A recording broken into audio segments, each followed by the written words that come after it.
কি নিলে গো? এই যে চিকেন স্যান্ডউইচ আগেই বললাম, তো চলো টেস্ট করে দেখি কেমন খেতে। ভেতরে তো চিকেনের লেয়ার দেখতেই পাচ্ছি, তবে আমার কেন জানি না মনে হচ্ছে এখানে মেয়োনিজের পরিমাণটা কম, তাই জন্য চিকেনটা বড্ড শুকনো শুকনো লাগছে। যাই হোক, খেয়ে দেখা যাক। নিয়মত এক এক জায়গায় এক এক রকম খেল দেখায়।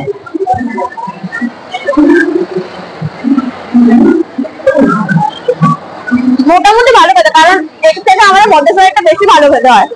ঠিক আছে, দারুন। তোমার কেমন লাগলো? দারুন, হেভি খেতে। তুমি এটা খেতে বেশি পছন্দ করো? আমি এটা বেশি পছন্দ করি। দারুন হয়েছে, তাও আবার অন্যের পয়সা খেলে আরো ভালো লাগে। তোমার কেমন লাগলো? চিকেন খান না? উনি তো চিকেন খান না, তাই জন্য ওনার জন্য ভেজটাই নেওয়া হয়েছে। তাই হচ্ছে আলু টিক্কি বার্গার। তোমার কেমন লাগলো? তো যাই হোক, অলমোস্ট সবারই পছন্দ হয়েছে, এবার তোমার পালা। আর আমিও কিন্তু ফাইনালি নিয়ে নিয়েছি চিকেন 65 রোল। এটা কিন্তু আমার ওয়ান অফ দ্য বেস্ট পছন্দের জিনিস মিয়ামোড়ে। চলো এবার দেখা যাক হাওড়ায় এসে নিউ কমপ্লেক্সে মিয়ামোড়ে যে কোনো বদল হয়ে থাকে। তো